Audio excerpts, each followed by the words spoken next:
ಜನಧ್ವನಿ ಸಮುದಾಯ ಬಾನುಲಿ ಕೇಂದ್ರ ಪ್ರಸ್ತುತಪಡಿಸುತ್ತಿರುವ ಹರಿವೆ ಜೀವನ ಸರಣಿ ಕಾರ್ಯಕ್ರಮ.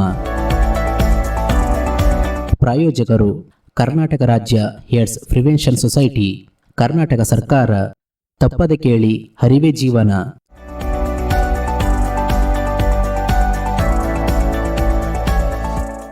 ಆತ್ಮೀಯ ಜನಧ್ವನಿ ಕೇಳುಗರಿಗೆಲ್ಲ ನಮಸ್ಕಾರ. ಇದು ನಿಮ್ಮ ನೆಚ್ಚಿನ ಹಾಗೂ ಮೈಸೂರಿನ ಮೊಟ್ಟಮೊದಲ ಸಮುದಾಯ ಬಾನುಲಿ ಕೇಂದ್ರ ಜನಧ್ವನಿ 90.8 ಕಂಪನಾಂಕದಲ್ಲಿ ಸರಗೂರಿನಿಂದ ಪ್ರಸಾರವಾಗುತ್ತಿದೆ. ಕೇಳುಗರೆ, ಎಂದಿನಂತೆ ತಮಗೆಲ್ಲರಿಗೂ ಆರೋಗ್ಯದಂಗಳ ಕಾರ್ಯಕ್ರಮಕ್ಕೆ ಆತ್ಮೀಯವಾದ ಸ್ವಾಗತ. ಕೇಳುಗರೆ, ಪ್ರತಿ ವರ್ಷ ಡಿಸೆಂಬರ್ 1ನೇ ತಾರೀಕು ವಿಶ್ವ ಏಡ್ಸ್ ದಿನವನ್ನು ಆಚರಣೆ ಮಾಡಲಾಗುತ್ತದೆ. ಈ ಆಚರಣೆಯ ಇತಿಹಾಸ, ಹಿನ್ನೆಲೆ ಹಾಗೂ ಆಚರಣೆಯ ಮಹತ್ವವನ್ನು ತಿಳಿಸಿಕೊಡಲು ಇಂದು ನಮ್ಮೊಂದಿಗಿದ್ದಾರೆ ಸರಗೂರಿನ ವಿವೇಕಾನಂದ ಸ್ಮಾರಕ ಆಸ್ಪತ್ರೆಯ ಹಿರಿಯ ಆಪ್ತ ಸಮಾಲೋಚಕರಾದ ಶ್ರೀಮತಿ ನಾಗರತ್ನರವರು. ಬನ್ನಿ ಅವರನ್ನು ಕಾರ್ಯಕ್ರಮಕ್ಕೆ ಸ್ವಾಗತಿಸಿ ಈ ವಿಷಯದ ಕುರಿತು ಚರ್ಚಿಸೋಣ. ಮೇಡಮ್, ಮೊದಲನೇದಾಗಿ ಕಾರ್ಯಕ್ರಮಕ್ಕೆ ಸ್ವಾಗತ ಮೇಡಮ್. ಧನ್ಯವಾದಗಳು.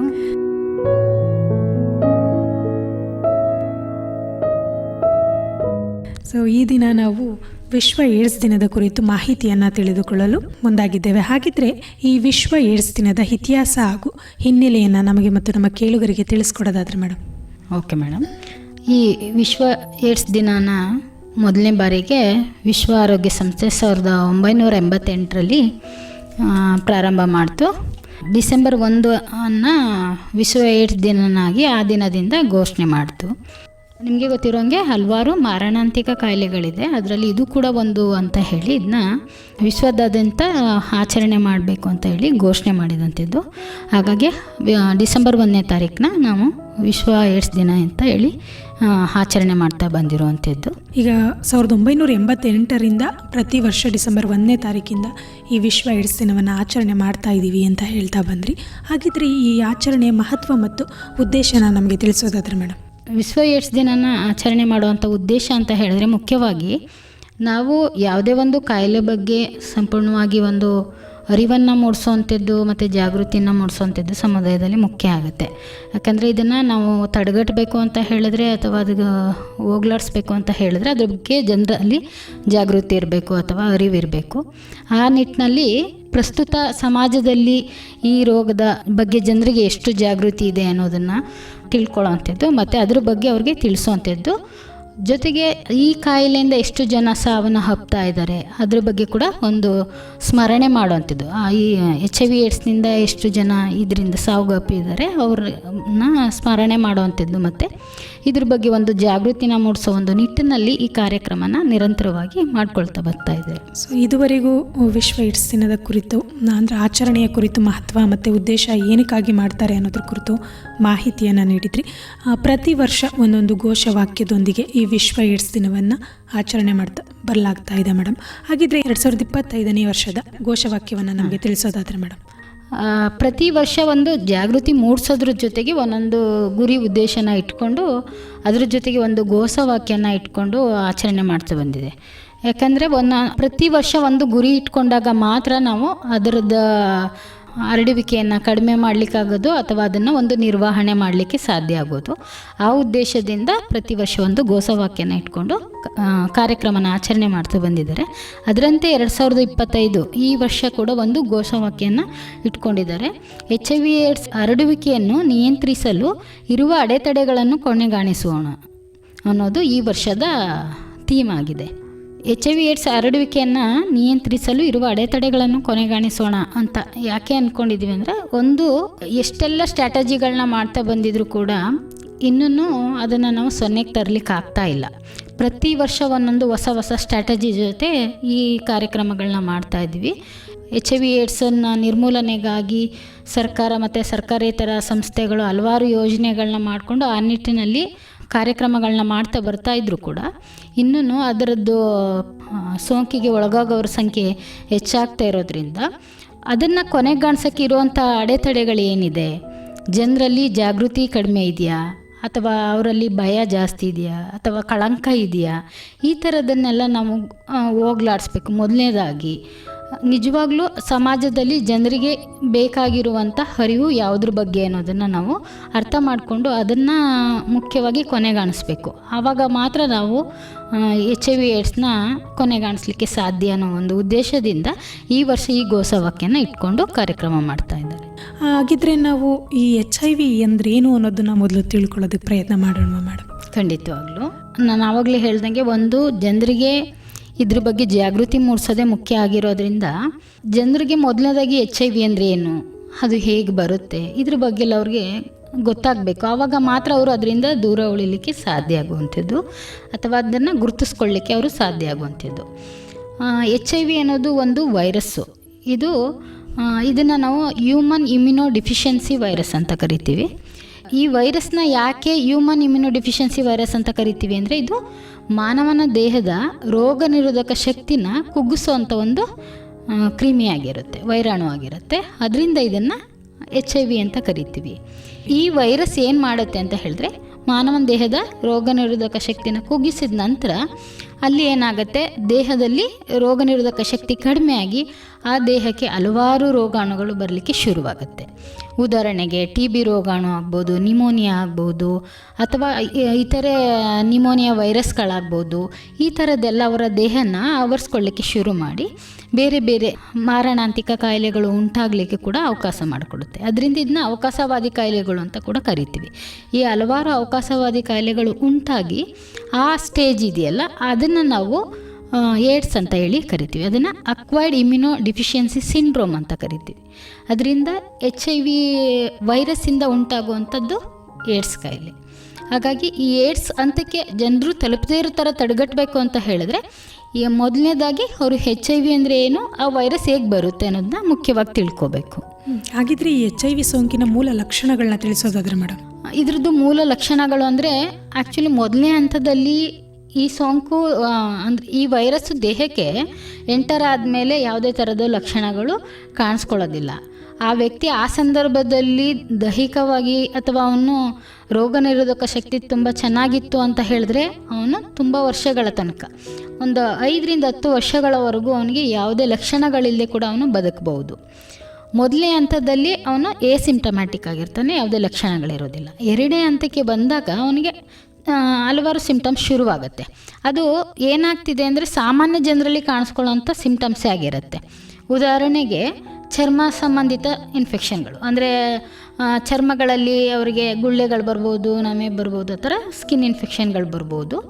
ಮತ್ತು ಬೇದಿ ಆಗುವಂಥದ್ದು, ಜ್ವರ ಪದೇ ಪದೇ ಬರುವಂಥದ್ದು ಅಥವಾ ಗಂಟುಗಳು ಕಾಣಿಸ್ಕೊಳ್ಳುವಂಥದ್ದು, ಈ ಥರದ್ದೆಲ್ಲ ಎರಡನೇ ಹಂತದಲ್ಲಿ ಕಾಣಿಸ್ಕೊಳ್ಳುತ್ತೆ. ಇನ್ನು ಮೂರನೇ ಹಂತಕ್ಕೆ ಬಂದಾಗ ಅವ್ರಿಗೆ ಬಾಯಲ್ಲಿ ಗುಳ್ಳೆಗಳು ಬರ್ಬೋದು, ಪದೇ ಪದೇ ಬೇದಿ ಆಗ್ಬೋದು, ಶ್ವಾಸಕೋಶದಲ್ಲಿ TB ಕಾಯಿಲೆ ಕಾಣಿಸ್ಕೊಳ್ಬೋದು, ಅಥವಾ ನಿಮೋನಿಯಾ ಬರ್ಬೋದು, ಅಥವಾ ಕೆಲವ್ರಿಗೆ ಪದೇ ಪದೇ ಜ್ವರ ಬರ್ತಾಯಿದ್ದು ಇತರೆ ಇನ್ಫೆಕ್ಷನ್ಗಳಿಗೆ ಅವರು ಒಳಗಾಗ್ಬೋದು. ಮತ್ತು ತೂಕದಲ್ಲಿ ತೀರಾ ಕಡಿಮೆ ಆಗ್ತಾ ಬರುವಂಥದ್ದು, ಈ ಥರ ಮೂರನೇ ಹಂತದಲ್ಲಿ ಅವರ ಲಕ್ಷಣಗಳು ಕಾಣಿಸ್ಕೊಳ್ತಾ ಬರುತ್ತೆ. 4ನೇ ಹಂತಕ್ಕೆ ಬಂದಾಗ ಅವರಿಗೆ ನಿಮೋನಿಯಾ ವೈರಸ್ಸು ಕೂಡ ಬರುವಂಥದ್ದಿರುತ್ತೆ, PCP ನಿಮೋನಿಯಾ ಅಂತ ಹೇಳ್ತೀವಿ. ಅದ್ರ ಜೊತೆಗೆ ಅವರಿಗೆ ಬಾಯಲ್ಲದಂತೆ ಗಂಟ್ಲಲ್ಲೆಲ್ಲ ಕಡೆ ಗುಳ್ಳೆಗಳು, ಬಾಯಲ್ಲೆಲ್ಲ ಅದನ್ನ ನಾವು ಈಸೋಫೇಗಲ್ ಕ್ಯಾಂಡಿಡೈಸಿಸ್ ಅಂತೆಲ್ಲ ಕರಿತೀವಿ, ಈ ಥರದ್ದು ಆಗ್ಬೋದು. ಮತ್ತು ಕ್ರಾನಿಕ್ ಡಯೇರಿಯಾ, ಅವರಿಗೆ 15 ದಿನಕ್ಕಿಂತ ಹೆಚ್ಚು ಸಮಯದವರೆಗೂ ಬೇದಿ ನಿಲ್ಲದೇ ಯಾವುದೇ ಚಿಕಿತ್ಸೆ ತೊಗೊಂಡ್ರು ಕಂಟಿನ್ಯೂ ಆಗಿ ಹೋಗ್ತಾ ಇರೋವಂಥದ್ದು.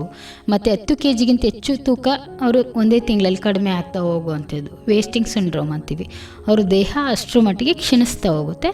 ಹಾಗೆ ಮೆದುಳಿಗೆ ಸಂಬಂಧಪಟ್ಟಂಥ ಈ ಫಂಗಸ್ ಇನ್ಫೆಕ್ಷನ್ ಆಗ್ಬೋದು, ಅಥವಾ ಅವರಿಗೆ ಬೂಸ್ಟ್ ಇನ್ಫೆಕ್ಷನ್ಗಳೆಲ್ಲ ಕಾಣಿಸ್ಕೊಳ್ಳುವಂಥದ್ದು. ಅದರಿಂದ ಮತ್ತು TB ಮೆನಿಂಜೈಟಿಸ್ ಅಂತ ಹೇಳ್ತೀವಿ. ಶ್ವಾಸಕೋಶ ಅಲ್ಲದೆ TB ದೇಹದ ಬೇರೆ ಬೇರೆ ಭಾಗಗಳಲ್ಲೆಲ್ಲ ಅವ್ರಿಗೆ ಕಾಣಿಸ್ಕೊಳ್ಳೋಕೆ ಶುರುವಾಗುತ್ತೆ. ಈ ಸ್ಟೇಜನ್ನು ನಾವು ಏಡ್ಸ್ ಸ್ಟೇಜ್ ಅಂತ ಕರೆಯುವಂಥದ್ದು. ಹಾಗಾಗಿ ಇವ್ರಿಗೆ ಸಾಮಾನ್ಯವಾಗಿ ಈ ಬೇದಿ ಆಗೋದು, ತೂಕ ಕಡಿಮೆ ಆಗೋದು, ಅಥವಾ ಸರ್ಪಸುತ್ತರ ಆಗುವಂಥದ್ದು, TB ಬರುವಂಥದ್ದು, ನಿಮೋನಿಯಾ ಆಗುವಂಥದ್ದು, ಇದು ಅವ್ರಿಗೆ ಬೇಸಿಕ್ ಸಿಂಪ್ಟಮ್ಸ್ಗಳು.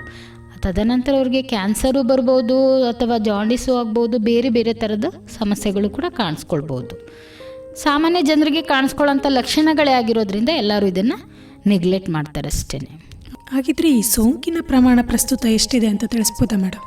ಪ್ರಸ್ತುತ ಇವಾಗ ನಮ್ಮ ಇದರಲ್ಲಿ ತೊಗೊಂಡಾಗ ಗ್ಲೋಬಲಲ್ಲಿ ತೊಗೊಂಡಾಗ ವರ್ಲ್ಡಲ್ಲಿ ನಮ್ಮದು HIV ಇವಾಗ ಪ್ರೆಸೆಂಟು 40.8 ಮಿಲಿಯನ್ನಷ್ಟು ಜನಸಂಖ್ಯೆ ಈ ಕಾಯಿಲೆಯಿಂದ ಜೀವಿಸ್ತಾ ಇದ್ದಾರೆ. ಇವಾಗ ಪ್ರಸ್ತುತದಲ್ಲಿ ಪ್ರತಿ ವರ್ಷ ಹೊಸದಾಗಿ ಕಾಯಿಲೆಗೊಳಪಟ್ಟಿರೋಂಥವ್ರನ್ನ ಪತ್ತೆ ಹಚ್ಚುತ್ತಾ ಇರೋಂಥದ್ದು 1.3 ಮಿಲಿಯನ್ ಅಷ್ಟಿದೆ. ಮತ್ತು ಹಾಗೆಯೇ ಪ್ರತಿ ವರ್ಷ ನಮ್ಮ ದೇಶದಲ್ಲಿ ನೋಡಿದಾಗ, ಭಾರತದಲ್ಲಿ ನೋಡಿದಾಗ 0.22 ಮಿಲಿಯನ್ ಅಷ್ಟು ಜನಸಂಖ್ಯೆ ಈ ಪಾಸಿಟಿವ್ ಪ್ರಿವೆಲೆನ್ಸ್ ಇರುವಂಥದ್ದು. ಮತ್ತು ಕರ್ನಾಟಕದಲ್ಲಿ 0.42 ಅಷ್ಟು ಪ್ರಿವೆಲೆನ್ಸ್ ಇರುವಂಥದ್ದು. ಹಾಗಾಗಿ ನಮ್ಮ ಕರ್ನಾಟಕದಲ್ಲಿ ಒಟ್ಟು ಇವಾಗ 2.5 ಮಿಲಿಯನ್ ಅಷ್ಟು ಜನ ಈ HIV ಸೋಂಕಿನಿಂದ ಜೀವಿಸ್ತಾ ಇದ್ದಾರೆ ಅನ್ನುವಂಥದ್ದು ಕಳೆದ ಅಂದರೆ 2024 ದಾಖಲೆ ಪ್ರಕಾರ ಗೊತ್ತಾಗಿರುವಂಥದ್ದು. ವಿಶ್ವ ಏಡ್ಸ್ ದಿನವನ್ನು ಆಚರಣೆ ಮಾಡಲು ಪ್ರಾರಂಭ ಮಾಡಿದಾಗಿಂದ ಅಂದರೆ 1988ರಿಂದ ಈ HIV ದಿನಾಚರಣೆಯನ್ನು ಆಚರಣೆ ಮಾಡ್ಕೊಂಡು ಬರ್ತಾ ಇರೋದಾಗಿಂದ ಈವರೆಗೆ ಸಮಾಜದಲ್ಲಿ ಎಷ್ಟು ಬದಲಾವಣೆಗಳು ಆಗಿದೆ ಮೇಡಮ್? ಅಂದರೆ ಜಾಗೃತಿ ಕಾರ್ಯಕ್ರಮಗಳು ನಿರಂತರವಾಗಿ ನಡೀತಾ ಇರೋದ್ರಿಂದ ಏನಾದರೂ ಬದಲಾವಣೆಗಳು ಆಗಿದೆಯಾ ಹೇಗೆ? ಅಥವಾ ಈ ಸೋಂಕಿನ ಪ್ರಮಾಣ ಹೆಚ್ಚುತ್ತಾ ಹೋಗ್ತಾ ಇದೆಯಾ? ನಿಮ್ಮ ಅನಿಸಿಕೆನ ತಿಳಿಸೋದಾದ್ರೆ ಮೇಡಮ್. ಇಲ್ಲ, ಖಂಡಿತ ಅಂದರೆ ಸೋಂಕಿನ ಪ್ರಮಾಣ ಹೆಚ್ಚಾಗ್ತಿದೆ ಅಂತ ಹೇಳಲಿಕ್ಕಾಗಲ್ಲ. ಯಾಕಂದರೆ ಸಾಕಷ್ಟು ಜಾಗೃತಿ ಕಾರ್ಯಕ್ರಮಗಳಾಗ್ತಾ ಇದೆ ಎಲ್ಲ ಥರದಲ್ಲೂ. ಮೊದಲು ಜಿಲ್ಲಾ ಮಟ್ಟದಲ್ಲಿ ಆಗ್ತಾಯಿತ್ತು, ಇವಾಗ ತಾಲೂಕು ಮಟ್ಟದಲ್ಲಿ ಆಗ್ತಾಯಿದೆ, ಮತ್ತು ಪ್ರೈಮರಿ ಹೆಲ್ತ್ ಸೆಂಟರ್ಗಳಲ್ಲಿ ಆಗ್ತಾಯಿದೆ. ಎಲ್ಲ ಕಡೆಯೂ ಕೂಡ ಇದು ಕಾರ್ಯಕ್ರಮಗಳು ಆಗ್ತಾಯಿದೆ. ಇದು ಒಂದು ನ್ಯಾಷನಲ್ ಪ್ರೋಗ್ರಾಮ್ ಆಗಿರೋದ್ರಿಂದ ಏನೇನೆಲ್ಲ ನ್ಯಾಷನಲ್ ಪ್ರೋಗ್ರಾಮ್ ಇದೆ ಅದೇ ಥರ ಇದು ಕೂಡ ಒಂದು ಕಾರ್ಯಕ್ರಮ ಆಗಬೇಕು ಅಂತ ಸರ್ಕಾರ ತುಂಬ ಚೆನ್ನಾಗಿ ಅದನ್ನು ಸ್ಟ್ರಾಟಜಿ ಮಾಡಿದೆ. ಮೊದಲೆಲ್ಲ ಇದ್ದಂಥ ಅಂದರೆ ನೀಡ್ತಿದ್ದಂಥ ಚಿಕಿತ್ಸೆಯಿಂದ ಹಿಡಿದು ಆರೈಕೆವರೆಗೂ ಬದಲಾವಣೆಗಳಾಗಿದೆ.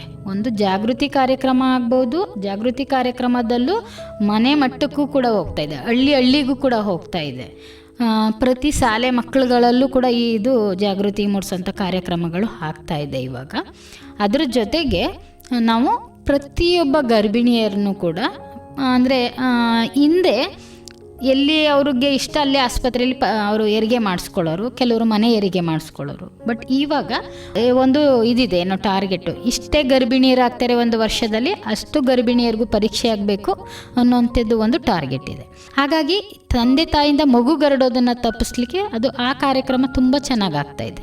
ಅದರಿಂದ ಈಗ ಮಕ್ಕಳಿಗೆ ಮೊದಲು 40% ಅಷ್ಟು ಹರಡ್ತಾ ಇತ್ತು ಅಂದರೆ ಇವಾಗ ಅದು 0.2% ಅಷ್ಟಕ್ಕೆ ಬಂದಿದೆ. ಇವಾಗ ಅಷ್ಟು ಕಡಿಮೆ ಆಗಿದೆ ಇವಾಗ.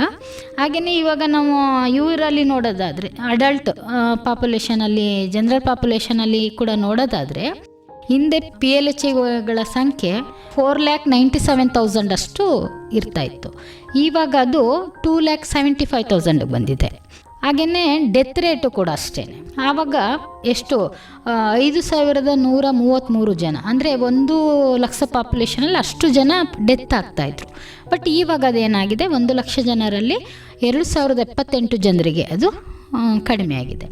ಅದರಲ್ಲೂ ಕೂಡ ಡೆತ್ ರೇಟನ್ನ ನೋಡಿದಾಗ ಮೋರ್ ದೆನ್ 76% ಅಷ್ಟು ರೆಡ್ಯೂಸ್ ಆಗಿದೆ. 2010 ಡಾಟಾ ನೋಡಿದಾಗ ಇವಾಗ 2021 ನಿಯರ್ ಒಂದು 10 ಇಯರ್ಸ್ ಡಾಟಾದಲ್ಲೇ ನೋಡಿದಾಗ್ಲೇ 76% ಅಷ್ಟು ರೆಡ್ಯೂಸ್ ಆಗಿದೆ. ಈ ಥರ ಒಂದು ನಾವು ಬದಲಾವಣೆಯನ್ನು ಕೂಡ ನೋಡ್ತಾ ಬರ್ತಾ ಇದ್ದೀವಿ. ಅದರ ಜೊತೆಗೆ ಹೊಸ ಸ್ಟ್ರಾಟಜಿ ಯಾವ ಥರ ಮಾಡಿದೆ ಸರ್ಕಾರ ಅಂತ ಹೇಳಿದ್ರೆ, ಒಂದು 3 ಸ್ಟ್ರಾಟಜಿ ಮಾಡಿದೆ. ಒಂದು ಸೋಂಕಿತರನ್ನ ಕಂಡುಹಿಡಿಲಿಕ್ಕೆ ಪರೀಕ್ಷೆಗೆ ಒಳಪಡಿಸೋವಂಥದ್ದನ್ನು ನಾವು 95% ಮಾಡಬೇಕು ಅನ್ನೋಂಥದ್ದನ್ನ ಮಾಡಿದೆ. ಇದನ್ನು ನೋಡಿದಾಗ ನಮ್ಮದು ಇನಿಷಿಯಲಿ ನಾವು ಪ್ರಾರಂಭ ಮಾಡಿದಾಗ ಅದರದ್ದು ಸಂಖ್ಯೆ 72% ಅಷ್ಟಿತ್ತು. ಬಟ್ ಈಗ ಅದು ಎಷ್ಟಾಗಿದೆ, 77% ಆಗಿದೆ. ಅದು ಎಲ್ಲಿ ಇದರಲ್ಲಿ ಗ್ಲೋಬಲಲ್ಲಿ.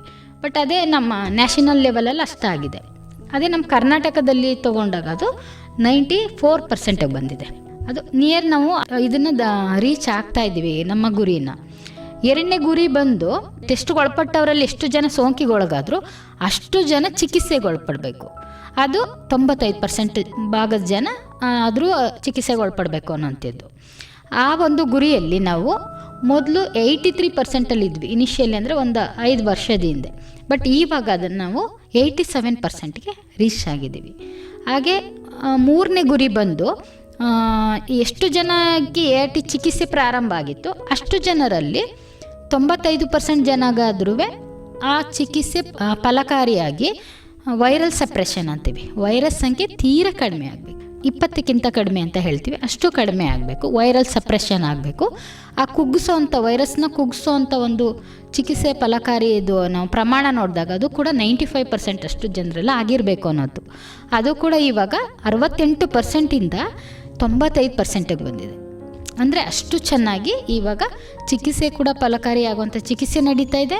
ಜೊತೆಗೆ ಸ್ಕ್ರೀನಿಂಗು, ಪರೀಕ್ಷೆಗೆ ಒಳಪಡಿಸೋವಂಥ ಒಂದು ಇದು ಕೂಡ ಹೆಚ್ಚಾಗ್ತಾ ಇದೆ. ಮತ್ತು ಚಿಕಿತ್ಸೆಗೆ ಪ್ರಾರಂಭಿಸೋವಂಥದ್ದು ಕೂಡ ಪ್ರಮಾಣ ಹೆಚ್ಚಾಗ್ತಾ ಇದೆ. ಅಂದರೆ ಹಲವಾರು ರೀತಿಯ ಸ್ಟ್ರಾಟಜಿಗಳನ್ನ ಮಾಡಿಕೊಂಡು ಇವಾಗ ಆ ಕಾರ್ಯಕ್ರಮನ ತುಂಬ ಚೆನ್ನಾಗಿ ಇಂಪ್ರೂವ್ಮೆಂಟ್ ಮಾಡ್ತಾ ಇದ್ದಾರೆ. ಅಂದರೆ ನಿರಂತರವಾಗಿ ಈ ಒಂದು ವಿಶ್ವ ಏಡ್ಸ್ ದಿನಾಚರಣೆಯನ್ನು ಆಚರಣೆ ಮಾಡ್ಕೊಂಬರ್ತಾ ಇರೋದ್ರಿಂದ ಸಾಕಷ್ಟು ಬದಲಾವಣೆಗಳನ್ನ ನಾವು ಕಾಣ್ಬೋದು ಅನ್ನೋದನ್ನು ತಿಳಿಸ್ತಾ ಇದ್ದೀವಿ. ಖಂಡಿತ. ಹಾಗಿದ್ರೆ ಈ ಪ್ರಸ್ತುತ HIV ಸೋಂಕಿಗೆ ತುತ್ತಾಗಿರೋರ ಸಾವಿನ ಪ್ರಮಾಣವನ್ನು ತಿಳಿಸೋದಾದ್ರೆ ಮೇಡಮ್? ಸಾವಿನ ಪ್ರಮಾಣ ನಾನು ಆವಾಗಲೇ ಹೇಳಿದೆ. ಇನಿಷಿಯಲಿ ಅದು ಸಾವಿನ ಪ್ರಮಾಣ ಇದ್ದಂಥದ್ದು ಹೇಗಿತ್ತು ಅಂದರೆ ಪರ್ಸೆಂಟೇಜಲ್ಲಿ ನೋಡುವಾಗ 2010ರಲ್ಲಿ ನೋಡಿದಾಗ 15.4% ಅಷ್ಟು ಡೆತ್ ರೇಟ್ ಇತ್ತು. ಬಟ್ ಇವಾಗ ಅದು ಎಷ್ಟಕ್ಕೆ ಬಂದಿದೆ ಅಂದರೆ 3.8% ಅಷ್ಟು ಡೆತ್ ರೇಟು ಇವಾಗಿರುವಂಥದ್ದು ಪ್ರಸ್ತುತ. ಹಾಗಾಗಿ ಅದೆಷ್ಟು ರೆಡ್ಯೂಸ್ ಆಗಿದೆ ಅಂತ ಹೇಳಿದ್ರೆ ಮೋರ್ ದೆನ್ 76% ಅಷ್ಟು ಡೆತ್ ರೇಟು ಇವಾಗ ಕಡಿಮೆ ಆಗಿದೆ. ಆವಾಗೂ ಇವಾಗೂ ಹೋಲಿಸ್ಕೊಂಡ್ರೆ ಸಾವಿನ ಸಂಖ್ಯೆ. ಅದಕ್ಕೆ ಮೂಲ ಕಾರಣ ಅಂತ ಹೇಳಿದ್ರೆ ಈಗ ಕೊಡ್ತಾ ಇರೋಂಥ ART ಚಿಕಿತ್ಸೆ ತುಂಬ ಚೆನ್ನಾಗಿ ಕೆಲಸ ಮಾಡ್ತಾ ಇದೆ. ಮತ್ತು ಅಷ್ಟೇ ಅವ್ರಿಗೆ ಎಫೆಕ್ಟಿವ್ ಆಗಿ ಅದು ಸಿಗ್ತಾ ಇದೆ. ಮಾತ್ರೆ ಕೂಡ ಎಲ್ಲ ಕಡೆ ಸೌಲಭ್ಯ ಚೆನ್ನಾಗಿ ಸಿಗ್ತಾ ಇದೆ. ಅದರಿಂದ ಅದು ಸಾವಿನ ಸಂಖ್ಯೆ ಇವಾಗ ಕಡಿಮೆ ಆಗಿದೆ. ಈ ವರ್ಷದಲ್ಲಿ ಗ್ಲೋಬಲಲ್ಲಿ ನೋಡುವಾಗ ಸಾವಿನ ಸಂಖ್ಯೆ 63,000 ಅಷ್ಟು ಇದೆ. 1,25,000ದಿಂದ ಇವಾಗ 63,000ಕ್ಕೆ ಬಂದಿದೆ. ಅಷ್ಟು ಡೆತ್ ರೇಟು ಇವಾಗ ಕಡಿಮೆ ಆಗಿದೆ. ಓಕೆ ಮ್ಯಾಮ್, ಇಷ್ಟೊತ್ತು ಸಾಕಷ್ಟು ಮಾಹಿತಿಯನ್ನು ತಿಳಿಸಿದ್ರಿ. ಈ ಸಮಾಜದಲ್ಲಿ ಇಷ್ಟೆಲ್ಲ ನಾವು ಜಾಗೃತಿ ಕಾರ್ಯಕ್ರಮಗಳನ್ನ ಮಾಡ್ತಾ ಇದ್ರು, ಪ್ರತಿ ವರ್ಷ ಆಚರಣೆಗಳನ್ನ ಬರ್ತಾ ಇದ್ರು, ಮನೆ ಮನೆಗೆ ಈ ವಿಚಾರಗಳನ್ನ ನಾವು ತಲುಪಿಸ್ತಿದ್ರು ಕೂಡ ಎಲ್ಲೋ ಒಂದು ಕಡೆ ಸೋಂಕಿತರು ಈ ಕಳಂಕ ತಾರತಮ್ಯಕ್ಕೆ ಒಳಗಾಗ್ತಿದ್ದಾರಾ ಅಥವಾ ಸವಾಲನ್ನ ಎದುರಿಸ್ತಾ ಇದ್ದಾರಾ, ಹೇಗೆ ಮೇಡಮ್?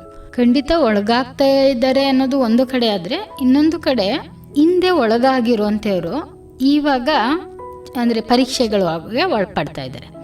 ಹೇಗಾಗುತ್ತೆ ಅಂದರೆ ತುಂಬ ಜನರಲ್ಲಿ ನಾನು ಆವಾಗಲೇ ಹೇಳ್ದಂಗಿದ್ದು ಜನಸಾಮಾನ್ಯರಲ್ಲಿ ಕಾಣಿಸ್ಕೊಳ್ಳೋ ಅಂಥ ಒಂದು ಸಿಂಪ್ಟಮ್ಸ್ ಆಗಿರೋದ್ರಿಂದ ಎಲ್ಲ ಪರೀಕ್ಷೆ ಮಾಡುವಂಥ ಆಸ್ಪತ್ರೆಗಳ ಲೆವೆಲ್ಗೆ ಹೋಗುವಂಥದ್ದು ತುಂಬ ತಡ ಆಗ್ತಾಯಿದೆ. ಅವರು ಏನು ಮಾಡ್ತಾ ಇದ್ದಾರೆ ಅಂದರೆ ಈಗ ಕ್ಲಿನಿಕ್ಗಳ ಲೆವೆಲಲ್ಲಿ ಅಲ್ಲೆಲ್ಲ ಚಿಕ್ಕ ಪುಟ್ಟ ಯಾವುದು ಕ್ಲಿನಿಕ್ಗಳಿರುತ್ತೋ ಅಲ್ಲೇ ಅವರು ತೋರಿಸ್ಕೊಳ್ಳೋ ಅಂಥದ್ದು. ಅಲ್ಲಿ ಪರೀಕ್ಷೆಗಳಿಗೆ ಅವರು ಒಳಪಡಲ್ಲ, ಬೇಸಿಕ್ ಟ್ರೀಟ್ಮೆಂಟ್ ತೊಗೊಳ್ತಾರೆ, ಸಿಂಪ್ಟಮ್ಸ್ ಕಡಿಮೆ ಆಗುತ್ತೆ, ಮತ್ತು ಅವರು ಯಥಾಸ್ಥಿತಿ ಹಾಗೇ ಇರ್ತಾರೆ. ನಾನು ಆವಾಗಲೇ ಹೇಳ್ದಂಗೆ ಯಾವಾಗ ಅವರು ಈ 3rd ಸ್ಟೇಜ್ 4th ಸ್ಟೇಜ್ಗೆ ಬರ್ಲಿಕ್ಕೆ ಶುರುವಾಗ್ತಾರೆ, ಸಿಂಪ್ಟಮ್ಸು ರಿಕರೆಂಟಾಗಿ ಬರ್ಲಿಕ್ಕೆ ಸ್ಟಾರ್ಟ್ ಆಗುತ್ತೆ, ಆವಾಗ ಮಾತ್ರ ಅವರು ಈ ಥರದ್ದು ಪರೀಕ್ಷೆಗಳೆಲ್ಲ ಮಾಡಿಸ್ಬೇಕು ಆಗ್ಬೋದು, ಅಥವಾ ದೊಡ್ಡ ಆಸ್ಪತ್ರೆಗಳಿಗೆ ಹೋಗ್ಬೇಕಾಗ್ಬೋದು, ಅಥವಾ ಈ ಥರ ಪರೀಕ್ಷೆ ಮಾಡೋವಂಥ ಆಸ್ಪತ್ರೆಗಳಿಗೆ ಹೋಗಬೇಕು ಅನ್ನೋವಂಥದ್ದು ಮನಸ್ಥಿತಿ ಬಂದು ಇತ್ತೀಚೆಗೆ ಜನರು ಜಾಸ್ತಿ ಬರ್ತಾ ಇದ್ದಾರೆ. ಯಾಕೆ ಅಂತ ಅದನ್ನು ಹೆಂಗೆ ನಾವು ಹೇಳ್ಬೋದು ಅಂತ ಹೇಳಿದ್ರೆ, ನಾವು ಆಪ್ತ ಸಮಾಲೋಚನೆ ಮಾಡುವಾಗ ಅವರು ಎಕ್ಸ್ಪೋಸರ್ ಆಗಿರೋವಂಥ ಹಿಸ್ಟ್ರಿ ಕೇಳ್ತೀವಿ. ಅವರು ತುಂಬ ನಾವು ಅದರಲ್ಲೂ ಈ ಗಂಡು ಮಕ್ಕಳೆಲ್ಲ ಕೇಳುವಾಗ ಏನು ಹೇಳ್ತಾರೆ ಅಂತ ಹೇಳಿದ್ರೆ, ಚಿಕ್ಕ ವಯಸ್ಸಲ್ಲೇ 20 ವರ್ಷ 22 ವರ್ಷ ಅಥವಾ ಆ ಏಜಲ್ಲೇ ಅವರೆಲ್ಲ ಸ್ಕೂಲ್ ಡ್ರಾಪ್ಔಟ್ ಕಾಲೇಜ್ ಡ್ರಾಪ್ಔಟ್ ಆಗಿ ಬೇರೆ ಸಿಟಿ ಕಡೆ ಎಲ್ಲ ಕೆಲಸಕ್ಕೆ ಹೋಗಿರ್ತಾರೆ. ಆ ಟೈಮಲ್ಲಿ ಅವರು ಇನ್ಫೆಕ್ಟ್ ಆಗಿರ್ತಾರೆ. ಅಲ್ಲಿ ಅವರು ಆ ಎಕ್ಸ್ಪೋಸ್ ಆಗಿರೋರು ಇವಾಗ ಮದುವೆ ಆದ ನಂತರ ಅಥವಾ ಅವರು ಇನ್ನೇನೋ ಅವ್ರ ಹೆಂಡತಿ ಗರ್ಭಿಣಿ ಆಗಿರೋ ಸಂದರ್ಭದಲ್ಲಿ ಆಸ್ಪತ್ರೆಗೆ ಬಂದಾಗ ಪರೀಕ್ಷೆಗೊಳಪಡಿಸಿದಾಗ ಅವ್ರದ್ದು ಕಾಯಿಲೆ ಇರೋದು ಪತ್ತೆ ಆಗ್ತಾಯಿದೆ. ಇದನ್ನು ನೋಡಿದಾಗ ಇನ್ಫೆಕ್ಷನ್ ಹಿಂದೆನೇ ಆಗಿದೆ, ಬಟ್ ಅವರು ನಮ್ಮ ಹತ್ರ ಪರೀಕ್ಷೆಗೊಳಪಡ್ತಿರೋದು ಇವಾಗ ಅಂತ ಹೇಳ್ಬೋದು. ಬಟ್ ನ್ಯೂ ಇನ್ಫೆಕ್ಷನ್ ಅಂತ ಯಾವುದನ್ನು ಹೇಳ್ತೀವಿ ಅಂತ ಹೇಳಿದ್ರೆ, ಅವರು ಹಿಂದೆ ಯಾವಾಗಲೂ ಒಂದು ಸಲ ಪರೀಕ್ಷೆ ಮಾಡಿದಾಗ ನೆಗೆಟಿವ್ ಇದ್ದರು, ಬಟ್ ಇವಾಗ ಮಾತ್ರ ಪಾಸಿಟಿವ್ ಆಗ್ತಿದ್ದಾರೆ ಅಂತ ಹೇಳೋದನ್ನ ನಾವು ನೋಡಿದಾಗ ಆವಾಗಲೇ ಹೇಳ್ದಂಗೆ ನ್ಯೂ ಇನ್ಫೆಕ್ಷನ್ನು ಕಡಿಮೆ ಆಗ್ತಾ ಇದೆ, ಬಟ್ ಓಲ್ಡ್ ಇನ್ಫೆಕ್ಷನ್ನು ಕೂಡ ಇವಾಗ ಕಾಣಿಸ್ಕೊಳ್ತಾ ಇರೋದಂಥದ್ದಿದೆ. ಅದರಿಂದ ಇನ್ಫೆಕ್ಷನ್ ರೇಟು ಜಾಸ್ತಿ ಅಂತ ಕಾಣಿಸ್ಕೊಳ್ತಾ ಇದೆ ಅಷ್ಟೇ. ನ್ಯೂ ಇನ್ಫೆಕ್ಷನ್ ಜೊತೆ ಓಲ್ಡ್ ಇನ್ಫೆಕ್ಷನ್ ಇರೋದ್ರಿಂದ PLHIVಗಳ ಸಂಖ್ಯೆ ಹೆಚ್ಚು ಕಾಣಿಸ್ತಾ ಇದೆ. ಉತ್ತಮವಾದ ಮಾಹಿತಿಯನ್ನು ನಮಗೆ ಮತ್ತು ನಮ್ಮ ಕೇಳುಗರಿಗೆ ತಿಳಿಸ್ಕೊಟ್ಟಿದ್ದೀರಿ ಮೇಡಮ್. ಕಾರ್ಯಕ್ರಮದ ಕೊನೆಯ ಹಂತಕ್ಕೆ ಬಂದಿದ್ದೀವಿ. ಕೊನೆಯದಾಗಿ ನಮ್ಮ ಜನಧ್ವನಿ ಕೇಳುಗರಿಗೆ ನಿಮ್ಮ ಸಲಹೆಯನ್ನು ತಿಳಿಸೋದಾದ್ರೆ ಮೇಡಮ್? ಖಂಡಿತವಾಗ್ಲೂ ಪ್ರತಿಯೊಬ್ಬರು ಕೂಡ ಈ ಕಾಯಿಲೆ ಬಗ್ಗೆ ಭಯ ಪಡ್ದೇನೆ, ಇದು ಎಲ್ಲ ಕಾಯಿಲೆಗಳ ಥರ ಒಂದು ಸಾಮಾನ್ಯ ಕಾಯಿಲೆ ಅಂತ. ಹೇಗೆ ಇವಾಗ ಒಂದು ಬೇರೆ ಒಂದು ಟಿ ಬಿ ಸಿಮ್ಟಮ್ಸ್ ಕಾಣಿಸ್ಕೊಂಡಾಗ್ಲೋ, ಕ್ಯಾನ್ಸರ್ ಸಿಮ್ಟಮ್ಸ್ ಕಾಣಿಸ್ಕೊಂಡಾಗ್ಲೋ, ಅಥವಾ ಸಕ್ಕರೆ ಕಾಯಿಲೆ ಸಿಮ್ಟಮ್ಸ್ ಕಾಣಿಸ್ಕೊಂಡಾಗ್ಲೋ ಆಸ್ಪತ್ರೆಗೆ ಬಂದು ಬೇಗ ಪರೀಕ್ಷೆಗೊಳ್ಪಡ್ತಾರೋ ಹಾಗೆಯೇ ತಾವು ಈ ಕಾಯಿಲೆಗೆ ತುತ್ತಾಗಿರಬಹುದು ಅನ್ನೋವಂಥ ಸಂಶಯಗಳು ಬಂದಾಗ ಬರೀ ಚಿಹ್ನೆಗಳೇ ಕಾಣಿಸ್ಕೋಬೇಕಂತ ಇಲ್ಲ, ಅವರಿಗೆ ನಾನು ಈ ಕಾಯಿಲೆಗೆ ತುತ್ತಾಗುವಂಥ ಯಾವುದಾದ್ರೂ ಒಂದು ಚಟುವಟಿಕೆಯಲ್ಲಿ ಒಳಗಾಗಿದ್ದೆ ಅಥವಾ ರಿಸ್ಕಲ್ಲಿ ಒಳಗಾಗಿದ್ದೆ ಅನ್ನೋದನ್ನು ಅವರು ಗುರುತಿಸ್ಕೊಂಡು ಪ್ರತಿಯೊಬ್ಬ ವ್ಯಕ್ತಿನೂ ತನ್ನ ಆರೋಗ್ಯದ ಬಗ್ಗೆ ತಾನೇ ಪರೀಕ್ಷಿಸ್ಕೊಂಡ್ರೆ, ಅಂದರೆ ಆಸ್ಪತ್ರೆಗೆ ಬಂದು ತನ್ನ ಆರೋಗ್ಯ ಹೇಗಿದೆ ಅಥವಾ ನನಗೆ ಈ ಇನ್ಫೆಕ್ಷನ್ ಇರ್ಬೋದು ಅಂತ ತಾವು ಆ ಪರೀಕ್ಷೆಗೆ ಒಳಪಟ್ಟರೆ ಖಂಡಿತವಾಗ್ಲೂ ಈ ಕಾಯಿಲೆನ ನಾವು ಸೊನ್ನೆಗೆ ತರಲಿಕ್ಕೆ ಸಾಧ್ಯ. ಏನಾಗ್ತಿದೆ ಅಂದರೆ ಎಲ್ಲರೂ ಅವ್ರಿಗೆ ಯಾರೋ ಒಬ್ಬರು ಸಿಮ್ಟಮ್ಸ್ ಕಾಣಿಸ್ಕೊಂಡು ಅವರು ತುಂಬ ಸಿಕ್ಕಾಗಿ ಕೊನೆ ಹಂತದಲ್ಲಿ ಹೋಗಿ ಟೆಸ್ಟ್ ಮಾಡಿಸೋ ಥರ ಆಗ್ತಾಯಿದೆ. ಬಟ್ ಪ್ರತಿಯೊಬ್ಬರು ತಮ್ಮ ಆರೋಗ್ಯದ ಬಗ್ಗೆ ಯಾವುದೇ ಕಳಂಕ ಇಲ್ಲ, ಅಂದರೆ ತಾರತಮ್ಯ ಮಾಡ್ಕೊಳ್ದೆ ಭಯ ಪಡ್ದೇನೆ, ಇಂಟರ್ನಲ್ ಸ್ಟಿಗ್ಮಾ ಅಂತ ಹೇಳ್ತೀವಿ. ಇವಾಗ ಬೇರೆಯವ್ರು ಮಾಡೋ ಕಳಂಕಕ್ಕಿಂತ ಅವ್ರೊಳಗಡೆನೇ ಒಂದು ಕಳಂಕ ಇದೆ, ಅದನ್ನು ಬಿಟ್ಟು ಅವರು ಆಚೆ ಬಂದು ಪರೀಕ್ಷೆಗೊಳ್ಪಟ್ರೆ ಅವ್ರನ್ನೂ ಸೇಫ್ ಮಾಡ್ಕೋಬೋದು, ಇನ್ನೊಬ್ರಿಗೆ ಹರಡೋದನ್ನು ಸೇಫ್ ಮಾಡ್ಬೋದು, ಮತ್ತು ಅವರಿಂದ ಅವ್ರ ಮಗು ಹುಟ್ಟೋ ಅಂಥ ಒಂದು ಮಗುಗೂ ಬರುವಂಥದ್ದನ್ನ ತಡೆಗಟ್ಟಬೋದು. ಹಾಗಾಗಿ ಈ 3 ಉದ್ದೇಶದಿಂದ ಪ್ರತಿಯೊಬ್ಬ ವ್ಯಕ್ತಿನೂ ತನ್ನ ಬಗ್ಗೆ ತನ್ನ ಆರೋಗ್ಯದ ಬಗ್ಗೆ ಒಂದು ಕಾಳಜಿ ವಹಿಸಿದ್ರೆ ಖಂಡಿತವಾಗ್ಲೂ ಸಮಾಜದಲ್ಲಿ, ಅದರಲ್ಲೂ ವಿಶ್ವ ಆರೋಗ್ಯ ಸಂಸ್ಥೆ 2030 ಈ HIV ಏಡ್ಸ್ ಕಾಯಿಲೆನ ಕೊನೆಗಾಣಿಸ್ಬೇಕು ಅಂತ ಹೇಳಿ ಒಂದು ಗುರಿಯನ್ನು ಇಟ್ಕೊಂಡಿದೆ. ಆ ಗುರಿ ಸಾಧಿಸಬೇಕು ಅಂದರೆ ಇವಾಗಿರುವಂಥ ಎಲ್ಲ ಯುವ ಪೀಳಿಗೆ ಅದ್ರ ಬಗ್ಗೆ ಜಾಗೃತಿ ಪಡ್ಕೋಬೇಕು, ಜೊತೆಗೆ ತಮ್ಮನ್ನು ತಾವು ಈ ಪರೀಕ್ಷೆಗೆ ಒಳಪಡಿಸ್ಕೊಳ್ಳೋಕ್ಕೆ ಅವರು ಹಿಂಜರಿಬಾರ್ದು. ಖಂಡಿತ ಮ್ಯಾಮ್. ನಮ್ಮ ಜನಧ್ವನಿ ಕೇಳುಗರಿಗೆ ಒಳ್ಳೆ ಸಲಹೆಯನ್ನು ನೀಡಿದ್ರಿ. ಇಷ್ಟೊತ್ತು ನಮ್ಮ ಜೊತೆ ಇದ್ದು ಆರೋಗ್ಯ ದಂಗಳ ಕಾರ್ಯಕ್ರಮದಲ್ಲಿ ಭಾಗವಹಿಸಿ ಈ ವಿಶ್ವ ಏಡ್ಸ್ ದಿನದ ಕುರಿತು ಇತಿಹಾಸ, ಹಿನ್ನೆಲೆ ಹಾಗೂ ಆಚರಣೆಯ ಮಹತ್ವವನ್ನು ಕುರಿತು ಸಾಕಷ್ಟು ಮಾಹಿತಿಯನ್ನು ನಮಗೆ ಮತ್ತು ನಮ್ಮ ಕೇಳುಗರಿಗೆ ತಿಳಿಸ್ಕೊಟ್ಟಿದ್ದೀರಿ ಮೇಡಮ್. ಅದಕ್ಕಾಗಿ ಕೇಳುಗರ ಪರವಾಗಿ ಹಾಗೂ ಜನಧ್ವನಿಯ ಪರವಾಗಿ ತುಂಬ ಹೃದಯದ ಧನ್ಯವಾದಗಳು ಮೇಡಮ್. ತುಂಬ ಥ್ಯಾಂಕ್ಸ್.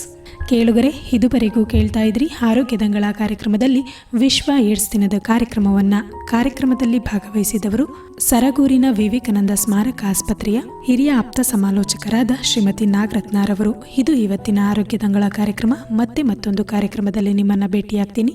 ಅಲ್ಲಿವರೆಗೂ ಕೇಳ್ತಾ ಇರಿ ಜನಧ್ವನಿ. ಇದು ನಿಮ್ಮ ಧ್ವನಿ, ನಿಮ್ಮೂರಿನ ಧ್ವನಿ, ಜನರ ಧ್ವನಿಯಾದ ಜನಧ್ವನಿ 90.8 ಕಂಪನಾಂಕದಲ್ಲಿ ಸರಗೂರಿನಿಂದ ಪ್ರಸಾರವಾಗುತ್ತಿದೆ. ನಮಸ್ಕಾರ.